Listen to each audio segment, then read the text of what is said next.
আমার গ্রামের মানুষগুলা না অনেক সহজ সরল। গ্রামে যাওয়ার অনেক শখ। আমি তোমাদের গ্রামে যাব, তখন তুমি আমাকে স্যার স্যার বলতে পারবে না, আর আমার পরিচয় দিবে আমি তোমার বন্ধু। মালটা কি মতিন ভাই? মাল না তো, আমার বন্ধু। ঘেরাম ঘুরা দেখতে আইছি। ভাইয়া গেছে পুকুরে গোসল করতে, আপনি যাইবেন না? এত বড় দামরা একটা বেটা সাঁতার জানেন না? গাছের ডাল দিয়ে আমি কি করব? এসে নিম গাছের ডাল, এটা দিয়ে দাঁত ব্রাশ করবেন। করেন তো ডেরাই বাড়ি, এরকম একটা ভাব করেন মনে হয় বিলেত থেকে আইছে। চিকেন কারিটা বেশি ভালো হয়েছে।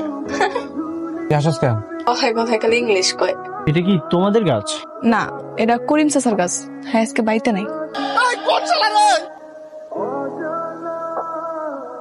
তোমরা এগুলো কিনে খেতে পারো না? আর ধুর মিয়া, কিন্না খালি কি এরকম দৌড়ানি খাওয়ার মজা আছে? কে রত্না? না। আদি? হ্যাঁ। তাহলে চোখটা বন্ধ করে একটু ভেবে দেখো, কাউকে দেখেছো? একজনকে দেখছি, তা কম যাবো না। কেন?